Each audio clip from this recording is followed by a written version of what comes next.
తీతుకు రాసిన పత్రిక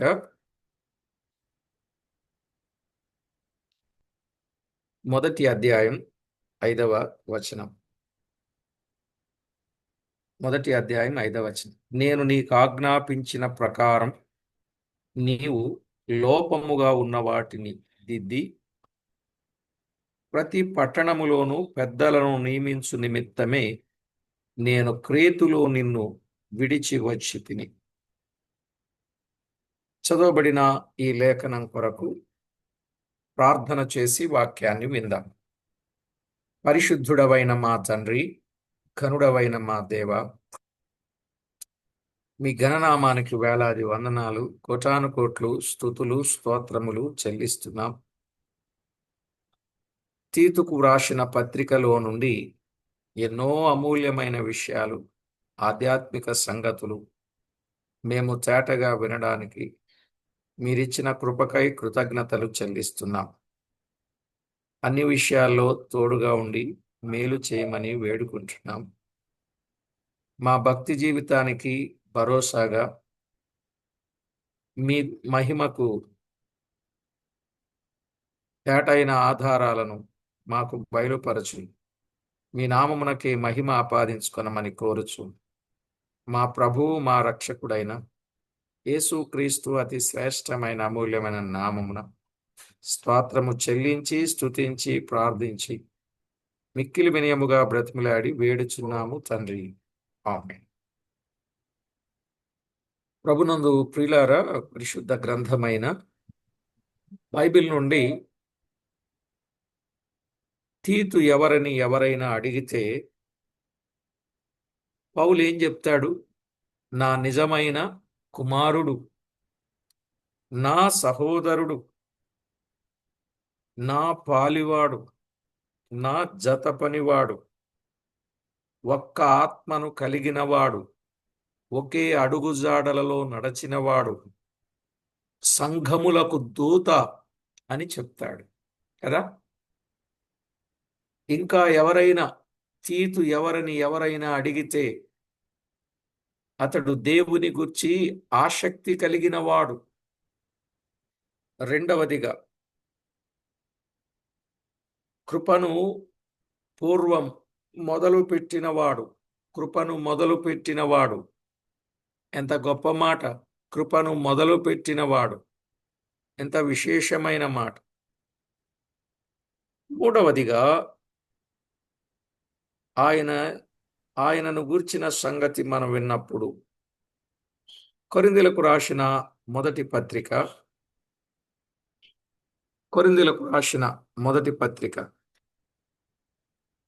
7వ అధ్యాయం 6వ వచనం.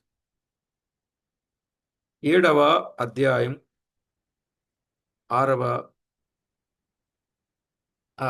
2వ పత్రిక 7వ అధ్యాయం 6వ వచనం.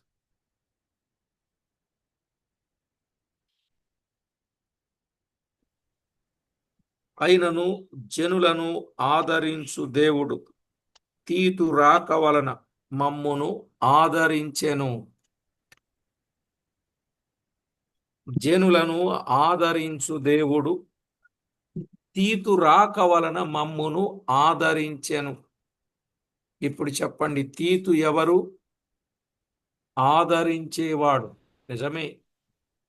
వాస్తవంగా ఆదరించేవాడెవరు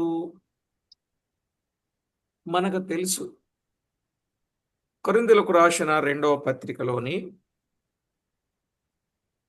పత్రికలో మొదటి అధ్యాయం 3వ వచనములో ఏమనున్నది? కొరింథీయులకు రాసిన రెండవ పత్రిక మొదటి అధ్యాయం 3వ వచనం.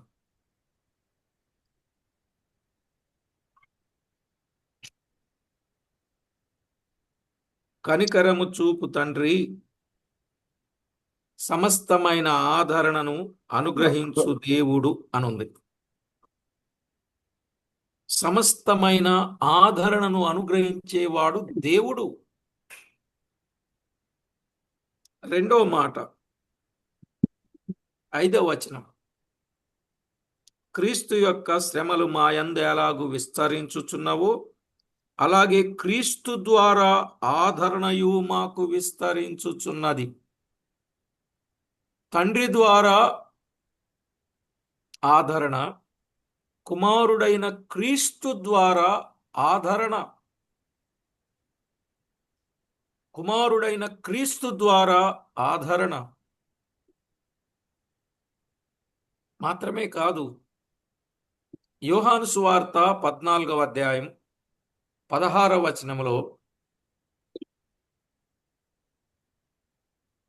పరిశుద్ధాత్మ ఆదరణకర్త అని చెప్పాడు.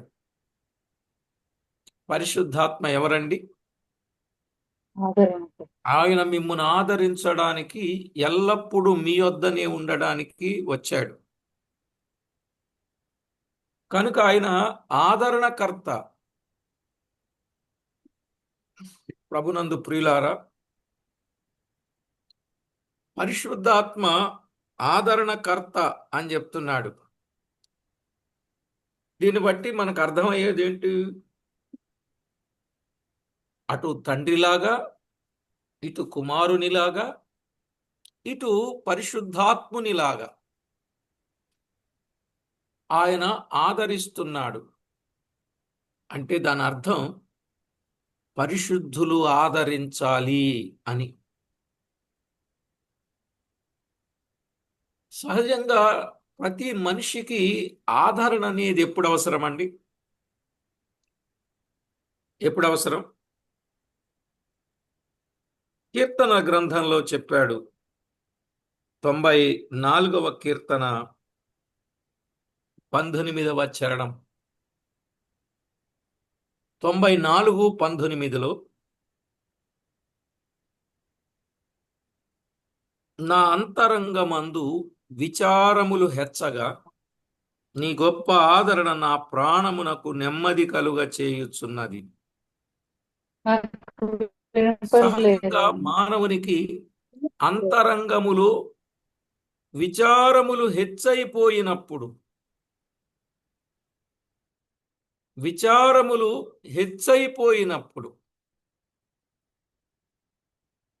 ఆదరణ అవసరం.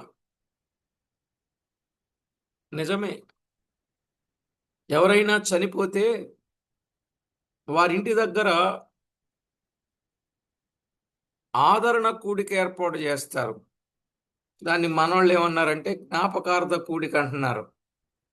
అస్సలు అలాగ అనకూడదు, ఏమనుకోకండి. జ్ఞాపకార్థ కూడిక అనకూడదు, అది ఆదరణ కూడిక. యజమానినో యజమానురాలను, తల్లినో తండ్రినో బిడ్డలను పోగొట్టుకున్న వారికి జరిపించే కూడిక ఆదరణ కూడిక. విచిత్రం ఏంటంటే ఆదరణ కూడిక ఇంటి వారికి, కానీ ఆ ఇంట్లో ఉన్న వాళ్ళు కూడికలో ఉండరు. వాళ్ళు ఏవేవో పనుల మీద బిజీగా తిరుగుతూ ఉంటారు. వచ్చిన వాళ్ళకి ఆదరణ. విచారం అది చూసారా? వచ్చిన వాళ్ళకి ఆదరణ కానీ ఇంట్లో ఉన్న వాళ్ళకి కాదన్నట్టు. అసలు కుటుంబీకులందరిని ఎదురుగుండా కూర్చోబెట్టి వాళ్ళకి వాక్యం చెప్పాలి ఆ రోజు. అర్థమైందండి? వారు ఆదరించబడడానికి. కనుక ఖచ్చితంగా అంతరంగమందు విచారములు హెచ్చైపోయినప్పుడు ఆయన గొప్ప ఆదరణ ప్రాణానికి నెమ్మది కలుగచేస్తుంది.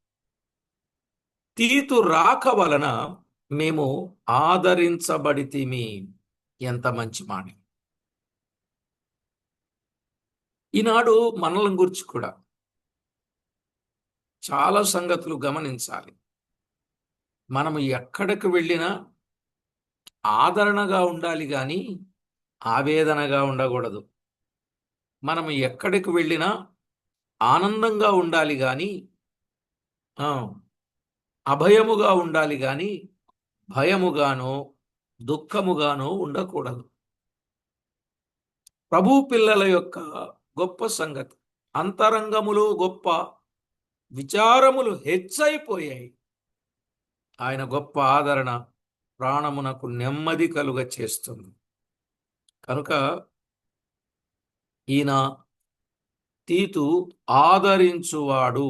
తీతు ఎవరని ఎవరైనా అడిగితే ఆయన ఆదరించేవాడు. మరొక మాట విందాం. ఆయన ఆదరించేవాడు. అదే సమయంలో రెండవ పత్రికలోని, కొరింథీయులకు రాసిన రెండవ పత్రిక 7వ అధ్యాయం 13, 14 వచనాలు. ఇందుచేత మేము ఆదరింపబడితిమి, అంతేకాదు మాకు ఈ ఆదరణ కలిగినప్పుడు తీతు యొక్క ఆత్మ మీ అందరి వలన విశ్రాంతి పొందినందున అతని సంతోషమును చూచి మరి ఎక్కువగా మేము సంతోషించితిమి. ఎలయనగా నేనతని ఎదుట మీ విషయమై ఏ అతిశయపు మాటలు చెప్పినను నేను సిగ్గుపరచబడలేదు. మేమెలాగూ అన్నిటిలో మీతో నిజముగా చెప్పితిమో అలాగే మేము తీతు ఎదుట మీ విషయమై చెప్పిన అతిశయపు మాటలు నిజమని కనబడెను. ఇక్కడ మనము గమనించినట్లయితే మాకు ఈ ఆదరణ కలిగినప్పుడు తీతు యొక్క ఆత్మ మీ అందరి వలన విశ్రాంతి పొందినందున అన్నాడు. తీతు యొక్క ఆత్మ మీ అందరి వలన విశ్రాంతి పొందింది అంటే ఇక్కడ మొదట వీరందరి ఆత్మలకు ఆయన విశ్రాంతి కలిగించాడు గనుకనే ఇప్పుడు వారు ఆయన ఆత్మకు విశ్రాంతి కలుగజేశారనేది సత్యం. అవును కదా? ఇలా రాసుకుందాం, తప్పేమీ కాదు. పరిశుద్ధుల ఆత్మలకు విశ్రాంతి కలిగించిన తీతు, పరిశుద్ధుల ఆత్మలకు విశ్రాంతినిచ్చేవాడు తీతు. అందువల్ల ఏ కొలత కొలిచాడో అదే కొలత అతనికి కొలువబడింది. కాబట్టి ప్రభునందు ప్రియులారా, బైబిల్ గ్రంథములో మేము ఆదరించబడితిమి, అంతేకాదు మాకు ఈ ఆదరణ కలిగినప్పుడు తీతు యొక్క ఆత్మ మీ అందరి వలన విశ్రాంతి పొందినందున అతని సంతోషమును చూచి. ప్రియులారా, కొరింథీ విశ్వాసుల జీవితాలు తీతు హృదయాన్ని సంతోషపెట్టాయి. సంతోషించిన తీతు హృదయమును విశ్రాంతిగా మార్చుకున్న తీతు సంతోషించాడండి. నేను చేసిన సేవ, నేను చేసిన భక్తి, నేను చెప్పిన దేవుని మాటలు ప్రజలలో ఫలించాయి. అందువల్ల వీరు చాలా చక్కగా ఉన్నారు. నేను తలపెట్టిన ఏ కార్యమైనా వారు కాదనకుండా నాతో సహకారులుగా ఉన్నారని ఆయన ఆత్మ సంతోషించింది, హృదయము సంతోషించింది.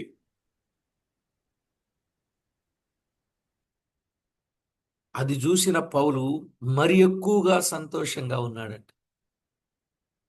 ఈరోజు సంఘ విశ్వాసులు, దైవ సేవలో ఉన్నవారికి సంతోషాన్ని ఇవ్వాలండి. దుఃఖాన్ని కాదు, బాధను కాదు, విశ్రాంతినిచ్చేటట్లుగా ఉండాలండి. చూడండి, పౌలు చెప్పాడు ఫిలోమోనుకు రాసిన పత్రికలో, నాకు విశ్రాంతి కలుగజేశాడు ఫిలోమోను అన్నాడు. అంటే దాని అర్థం ఏంటి? ఈయన చేయవలసిన ఎన్నో పనులు ఆయనే చేశాడు. ఈయన చేసే పనిలో ఆయన పాలివాడయ్యాడు. ఈయన మంచి సేవ చేయడానికి ఆయన ఎంతో గొప్ప సహకారం అందించాడు. అందువల్ల హృదయము విశ్రాంతిగా ఉంది అని చెప్తాడు. సరేలేండి, ఇక 5వ విషయానికి వద్దాం. 5వ విషయానికి, దైవ గ్రంథంలో కొన్ని మాటలు మనము ఆలోచన చేస్తే, తీతు ఎవరని ఎవరైనా అడిగితే ఆయన ఏం చెప్తాడండి? కొరింథీయులకు రాసిన 2వ పత్రిక 7వ అధ్యాయం 15వ వచనం. మరియు మీరు భయముతోనూ వణకుతోనూ తన్ను చేర్చుకొంటిరని అతడు మీ అందరి విధేయతను జ్ఞాపకము చేసుకొనుచుండగా అతని అంతఃకరణం మరి ఎక్కువగా మీ ఎడల ఉన్నది. ఇతడు విధేయులుగా చేసినవాడు, ఒక ముఖలో అంతఃకరణ గలవాడు తీతు. అంతఃకరణం, ఈ అంతఃకరణ కల్మషంతో లేదు, కపటముతో లేదు, అసూయతో లేదు, పగతో లేదు. అంతఃకరణ ఎప్పుడు శుద్ధిగా ఉంచుకునేవాడు తీతు. మన అంతఃకరణ కూడా ఎప్పుడు ఎలా ఉండాలి? శుద్ధిగానే, బుద్ధిగానే ఉండాలి. ప్రభు పిల్లల యొక్క విధేయతను జ్ఞాపకము చేసుకునేటట్టుగా ఉండాలి. ఆయన అంతఃకరణ ఎంత బాగున్నదో చూడండి.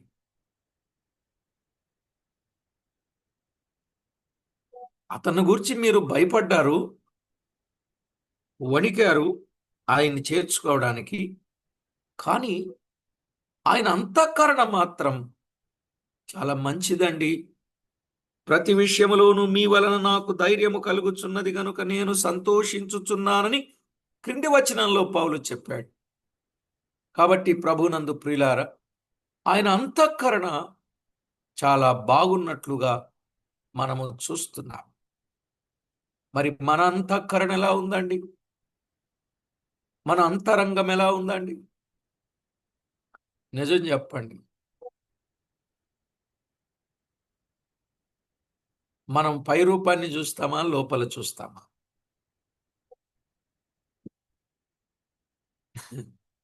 ఇలా ప్రశ్న వేయకూడదేమోనండి.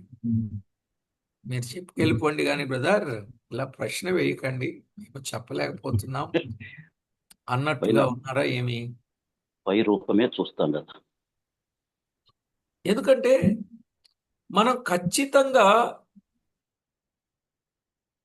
నేను ప్రశ్న వేయటం కానీ కాదు, మనలను మనమే ప్రశ్న వేసుకోవాలి.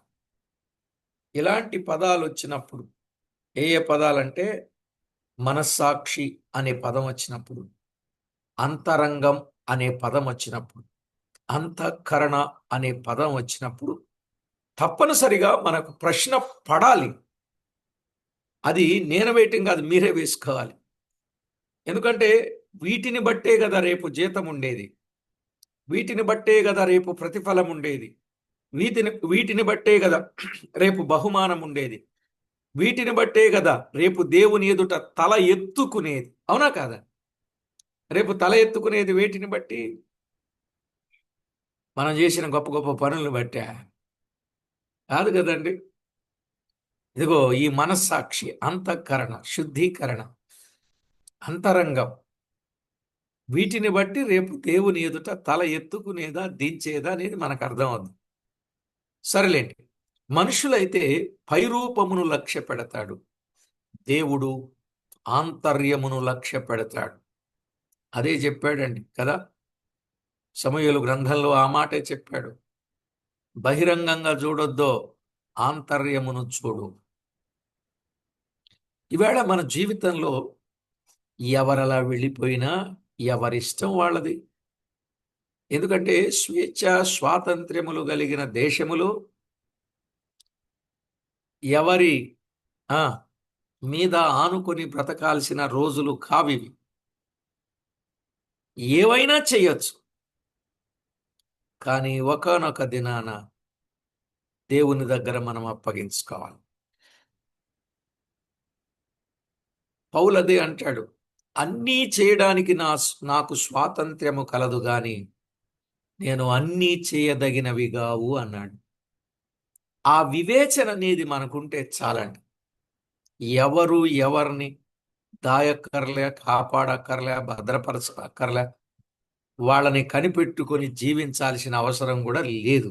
ఏమంటారు? నిజమే కదండి. ఎవరి జీవితాన్ని బట్టి వారే, ఎవరి లెక్క వారికే. నాది నాదే, మీది మీదే. ఇంత చెబుతున్నా మీరేమి బాధ్యులు కాదు నా లెక్క అప్పగించుకునేటప్పుడు. ఇంత వింటున్నా మీ మీరే బాధ్యులు, నేను కాదు. ఎవరికి వారే. అందుకే ప్రియులారా, ఈ తీతు అనుభవంలో ఈ అంతఃకరణ విషయంలోకి వచ్చినప్పుడు అతని అంతఃకరణ బాగుంది. అతని విషయంలో మీకేం భయం లేదు, మీరేమీ వణకాల్సిన అవసరం లేదు అని పౌలు తేటగా చెప్పిన సందర్భం.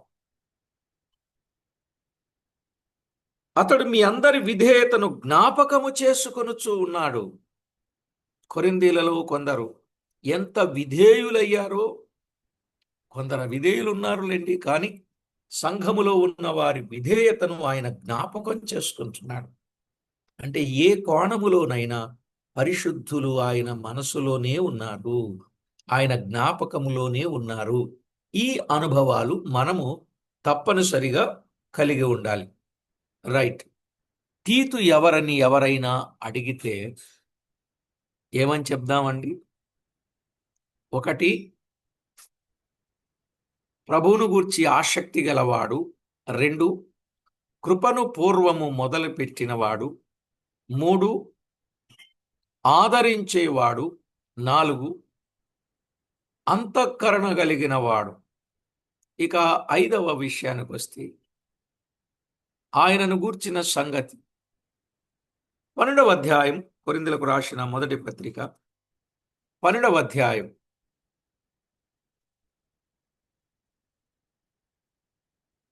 18వ వచనం.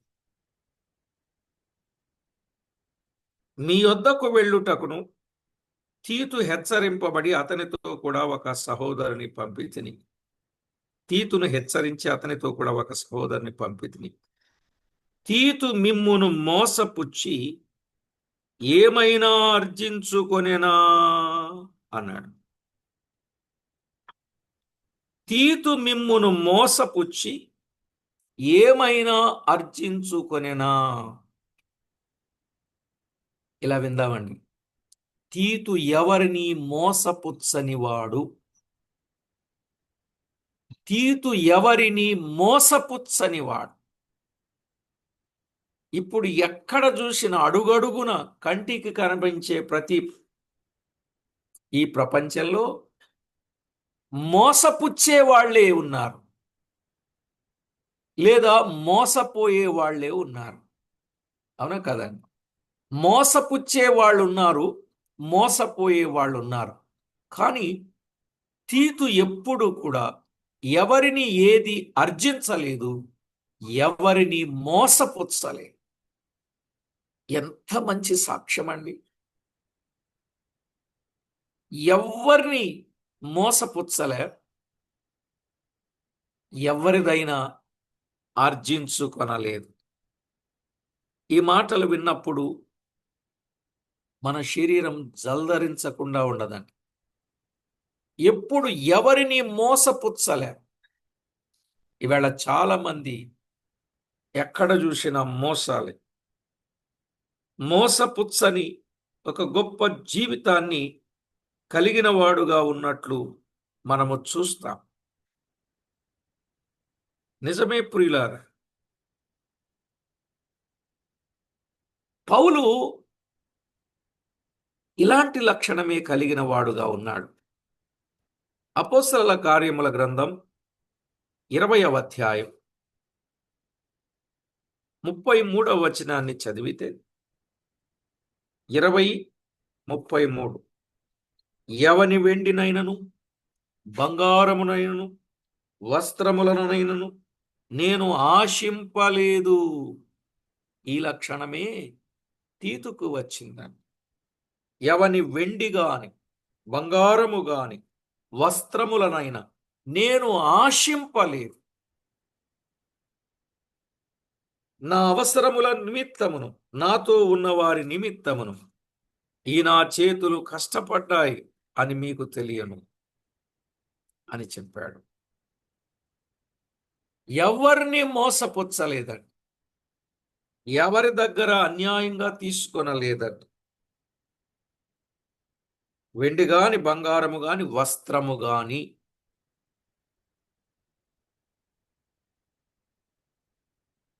ఎలీషాను మోసం చేశాడండి గెహాజీ. ఈయన వద్దంటే ఆయన కావాలన్నాడండి. వెంట వెళ్ళి మరి పరిగెత్తుకొని వెళ్ళి వాటిని తెచ్చుకున్నాడు. అలా మోసంతో చేసి తీసుకున్నవి రేపు ఆయనకి ముప్పుగా మారిందా లేదా చెప్పండి. అందుకే ప్రియులారా, ఎప్పుడు కూడా ఎవరిని మోసం చేయొద్దండి, ఎవరి దగ్గర అబద్ధం ఆడొద్దండి, ఎవరిది అన్యాయంగా తీసుకోవద్దండి. పూచిక పుల్ల కూడా మనం అన్యాయంగా తీసుకోకూడదు. ఈ విషయాన్ని మనం జ్ఞాపకం చేసుకోవాలి. ఇలా కొందరు భక్తులు ఉన్నారు. సంఖ్యాకాండం 16వ అధ్యాయం 15వ వచనం అవసరమని ఈ రిఫరెన్స్లు మీకు ఇస్తున్నా. సంఖ్యాకాండం 16వ అధ్యాయం 15.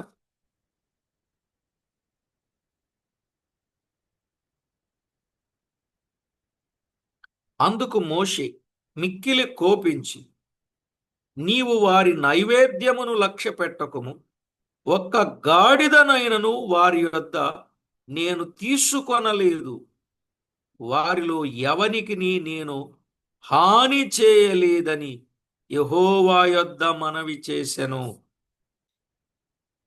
ఒక్క గాడిదనైనను వారి యొద్ద తీసుకొనలేదు, ఎవరికి నీ హాని చేయలేదు. ఎంత బాగుందండి మోషే సాక్ష్యం. ఎవరి దగ్గర ఏమీ తీసుకోలే.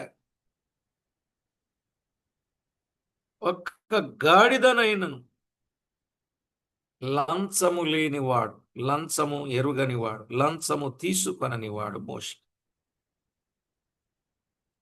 ఇక్కడ జరిగే గొడవల విషయంలో న్యాయం తీర్చమని ఆయనకి ఎన్నెన్నో ఇవ్వాలి, ఇచ్చేవారు, కానీ వద్దనేవాడు. అది ఆయన యొక్క భక్తి జీవితం. అలాగునని సమూయేలు మొదటి గ్రంథం 12వ అధ్యాయం 3వ వచనం. సమూయేలు మొదటి గ్రంథం 12వ అధ్యాయం 3వ వచనములో,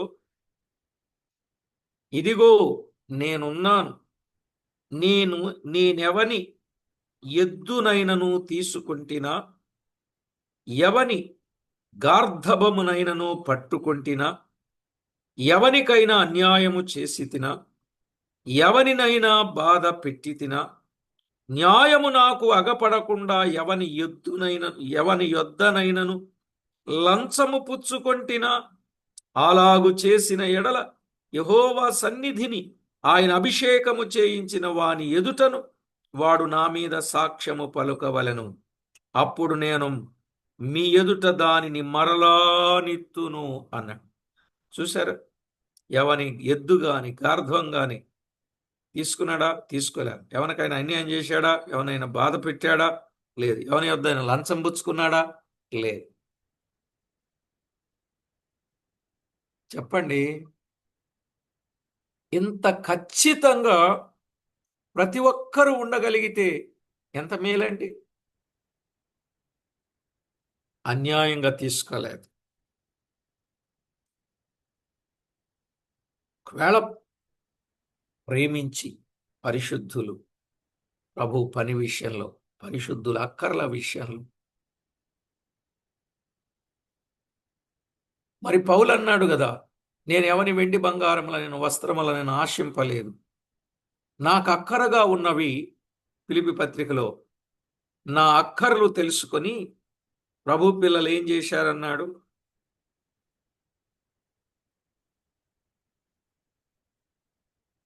నాలుగవ అధ్యాయం 18వ వచనం. నాకు సమస్తమును సమృద్ధిగా కలిగి ఉన్నది, మీరు పంపిన వస్తువులు ఎపఫ్రోదీతు వలన పుచ్చుకొని ఏమీయు తక్కువ లేకయున్నాను. అంటే వాళ్ళు హృదయపూర్వకంగా ఆయనకు పరిచర్య కొరకు ఇచ్చారు. ఆయన ఆశించలే, ఆయన ఆశించలే.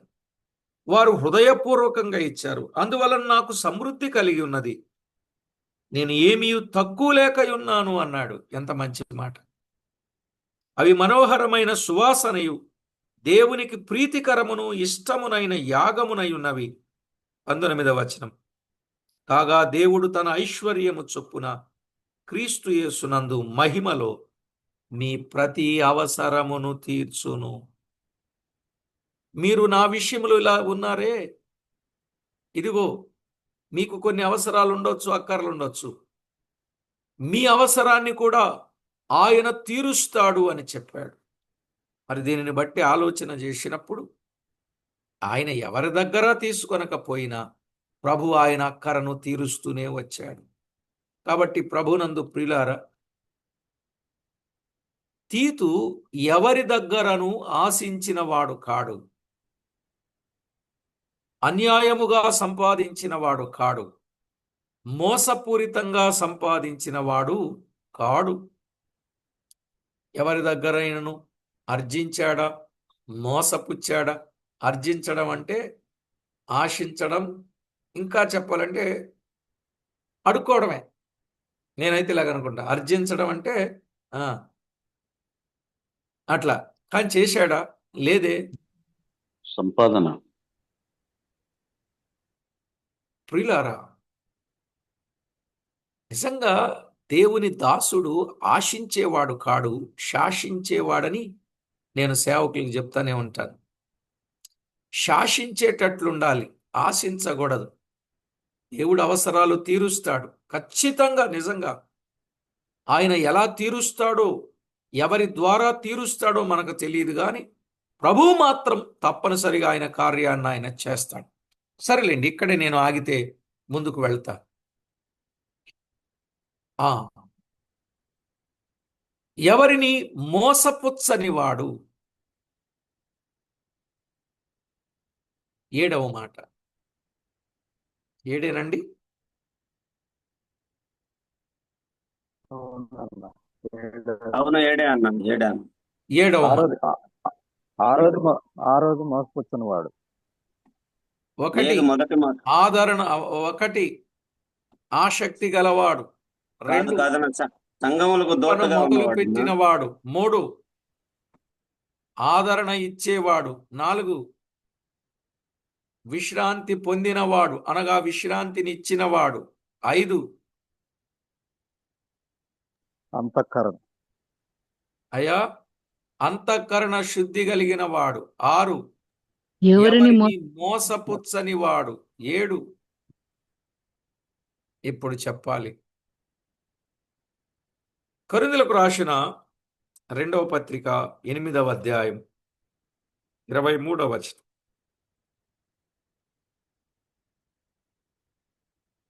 ఎనిమిది 23. తీతు ఎవడని ఎవరైనా అడిగిన ఎడల అతడు నా పాలివాడును, మీ విషయములో నా జత పనివాడునై ఉన్నాడని, మన సహోదరులు ఎవరని అడిగిన ఎడల వారు సంఘముల దూతలను క్రీస్తు మహిమయునై ఉన్నారని నేను చెప్పుచున్నా. ఇక్కడ నేను ఈ పదం సహోదరుడే కదా ఈయన. నేను ఈయన కోసం ఏం చెప్పాలనుకుంటున్నానంటే, ఈయన క్రీస్తు మహిమయై ఉన్నాడు. ఈయన క్రీస్తు మహిమయై ఉన్నాడు అనగా క్రీస్తును మహిమపరచేవాడై ఉన్నాడు. క్రీస్తు మహిమను ఇతరులకు తెలియజేసేవాడై ఉన్నాడు. క్రీస్తు మహిమనై ఏదైతే ప్రభు ఆశిస్తున్నాడో ఆ ఆశించిన లక్షణం తీతులో ప్రభువుకు కనబడుతుంది అని చెప్పచ్చు. క్రీస్తు మహిమ. తీతు ఎవరంటే క్రీస్తు మహిమయై ఉన్నాడు. ప్రభునందు ప్రియులారా, క్రీస్తు మహిమగా ఉన్నాడు. ఎవరు? తీతు క్రీస్తు మహిమగా ఉన్నాడు. ఈవేళ మన జీవితంలో క్రీస్తు మహిమగా మనం ఉండాలి. ఎప్పుడైతే దేవునికి మహిమ వెళుతుందో మనకు మేలు దిగుతుంది. ఎప్పుడైతే దేవునికి మహిమ ఆపాదిస్తామో రేపు మనలను కూడా ప్రభువు మహిమపరుస్తాడు. మహిమలో ప్రవేశమిస్తాడు, మహిమపరుస్తాడు. తమ తండ్రి రాజ్యములో సూర్యునిలాగా ప్రకాశిస్తారంటే మహిమపరచడం వల్లనే. కనుక ప్రతి ఒక్కరూ రేపు దేవుని దగ్గర మహిమపరచబడే అనుభవాలు కలిగిన వారుగా ఉండాలి. మెట్టుకు ప్రియులారా, తీతు తాను బ్రతికిన దినములన్నీ కూడా దేవునికి మహిమకరంగా ఉన్నాడు, దేవుని మహిమయ్య ఉన్నాడు. మనం కూడా దేవునికి మహిమకరంగా ఉండాలి, దేవుని మహిమయ్య ఉండాలి. ఈ 7 విషయాలు చాలా ఇంపార్టెంట్. తీతు వలె మన జీవితాన్ని దిద్దుకోవాలి. క్రేతులో తీతు, తీతులో లోతు, మనలో లోటు మనము దిద్దుకోవాలి. తీతును దిద్దడానికే పంపాడు, పెద్దలను నియమించడానికే పంపాడు. మరి పత్రిక మన కొరకు అనుకున్నప్పుడు తీతు మన దగ్గరకు వచ్చినట్లేగా. తీతు మన దగ్గరకు వచ్చాడు కాబట్టి ఆయన మన లోపాన్ని దిద్దాలనుకుంటున్నాడుగా. మరి ఆ లోపాన్ని మనము దిద్దుకుందామా, సమర్థించుకుందామా? ఎంత తెలివైన వాళ్ళు అంటే విశ్వాసులు ఇప్పుడు ఏదో ఒక బలహీనత, ఏదో ఒక తప్పు చేయడం, ఎవరు చేయడం లేదేంటి, నేను ఒక్కదాన్నే చేస్తున్నానా, ఇలా సమర్థించుకోవడం లేదా అండి? లేదా ఏదో నానా నేను ఒక్కడనే ఫెయిల్ అవటం కాదు, ఫస్ట్ క్లాస్లో ఫస్ట్ మార్కులు వచ్చేవాడు కూడా ఫెయిల్ అయ్యాడు మా స్కూల్లో అంటే దాని అర్థం ఏంటి? ఆడే ఫెయిల్ అయ్యాడు, నేనెందుకు ఫెయిల్ అవనని వాడిని చూపించుకొని వీడు సమర్థించుకోవడం కాదు. ఈవేళ చాలా మంది అలా సమర్థించుకుంటున్నారు. ముందు నుంచున్న విశ్వాసులు ఎలాగున్నారండి? నేనేం చేయని చెప్పండి? అనుభవం కలిగిన వారే అలాగా బలహీనతలు కలిగి ఉంటే నేనేదో ఈ మధ్య కాలంలోనే కదండి ప్రభువుని నమ్ముకున్నది. అలా సమర్థించుకోవద్దు దయచేసి. ఎక్కడ లోపమున్నా మనము దిద్దుకోవాలి, ఎక్కడ లోపమున్నా మనము సమర్థించుకోకుండా సరిచేసుకోవాలి. అలా ఉండాలని ఈ తీతు పత్రికలో ఈ విషయాన్ని మీతో చెప్పడం జరిగింది. ఇప్పుడు చెప్పండి, తీతు ఎవరని ఎవరైనా అడిగితే తీతు కొరకు ఎన్ని సంగతులు చెప్తారు? 14 సంగతులు చెప్తారు. అవునా కదా? 10, 4, 14 సంగతులు, 7 సంగతులు. ఈ తీతును గూర్చిన విషయాలు ఇంకా చాలా చక్కగా ధ్యానం చేయండి. మీకు నేరుగా ధ్యానం చేయండి. దేవుడు మీకును ఆ సంగతులను బయలుపరుస్తాడు. ఇక తరువాత పాఠాన్ని మనము కంటిన్యూ చేద్దాం. ఇప్పుడు తీతు ఎవరండి? మీరు త్వరగా టకటక చెప్పాల. తీతు ఎవరు? పౌలు నిజమైన కుమారుడు. ఓకే, అన్ని చెప్పేస్తారా? చెప్పండి. సంఘములకు దూతగా ఉండు. సహోదరుడు, పాలివాడు, జత పనివాడు, ఒక్క ఆత్మలో ఉండేవాడు, ఒక్క అడుగు జాడలేదు నడుచుకునేవాడు, సంఘముల దూత. ఇవి 7 విషయాలు. ఫస్ట్ 7. తర్వాత 7 దేవుని పట్ల ఆసక్తి గలవాడు, పూర్వము కృపను మొదలుపెట్టినవాడు, ఆదరించేవాడు, పరిశుద్ధుల ఆత్మలకు విశ్రాంతిని ఇచ్చేవాడు, అంతఃకరణ గలవాడు, ఎవరిని మోసపుచ్చనివాడు, క్రీస్తు మహిమను ఇతరులకు తెలియచేసేవాడు. ఎంత అద్భుతంగా ఉన్నాయండి పదాలు. నిజంగా ఇలా మనం బైబిల్ గ్రంథాన్ని ధ్యానం చేస్తేనండి మన భక్తి జీవితానికి చాలా చక్కని ప్రయోజనాన్ని కలిగిస్తాయి. మరి తీతు కొరకు మనం విన్నాం. తీతు లాంటి జీవితం మనం కలిగి ఉన్నామా లేదా? ఇదే నా చిన్న ఈ ప్రయాసలో ఈ ప్రయాసలో ఈ ప్రాకులాటలో మనమందరం కూడా ఎలాగ ఉండాలండి? సోదరులు గాని సోదరీలు గాని మనమందరం ఎలా ఉండాలంటే ఒక్కొక్కరు ఒక్కొక్క తీతువలే తీతువలే. మీరు ఎప్పుడైనా వెలుపల పక్షులు కూస్తా ఉంటాయి. ఒక పక్షి పేరు ఇలా అంటారు, మరి అది ఎంతవరకునే తీతుపిట్ట. తీతుపిట్ట అంటారు, విన్నారా? తీతుపిట్ట. ఈ తీతుపిట్ట లక్షణం ఏంటంటే అది అరిచింది, మనం కూడా దానిలాగా అరిచామనుకోండి మళ్ళీ అరుస్తుంది. అవునండి, ఎప్పుడైనా ట్రై చేశారా? చిన్నప్పుడంతా అదే. ఇప్పుడు కూడా అప్పుడప్పుడు వినపడితే సరదాగా అలాగ అనాలనిపిస్తుంది. ఏమన్నా అందరికీ తెలుసా లేదా? కొంచెం చెప్పండి. తీతు పిట్ట. ఆ తీతు పిట్ట అన్నది. తీతు పిట్టే. ఆ పిట్ట కూసినట్టు మనం కూస్తే మళ్ళీ అది కూస్తుంది, మనం ఆగితే అది ఆగుద్ది.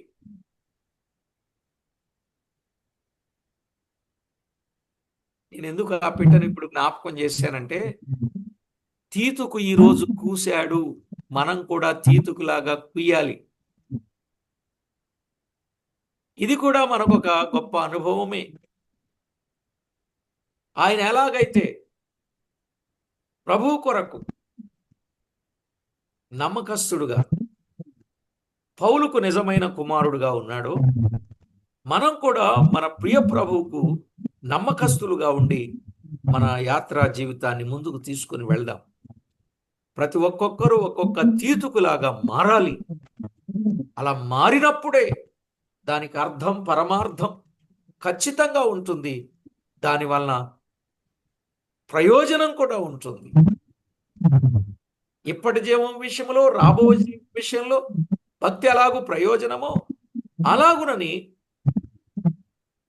మన జీవితాన్ని ఇలా మార్చుకున్నప్పుడు అది నిజమైన భక్తి జీవితం అనడానికి ఏ సందేహం ఉండదు. కాబట్టి మనమందరం ఒక్కొక్కరు ఒక్కొక్క తీతుకు వలె జీవితం. ప్రార్థన చేసుకుందాం. కృపగల మా తండ్రి, దయగల మా దేవ, మీ ఘననామానికి స్తోత్రం.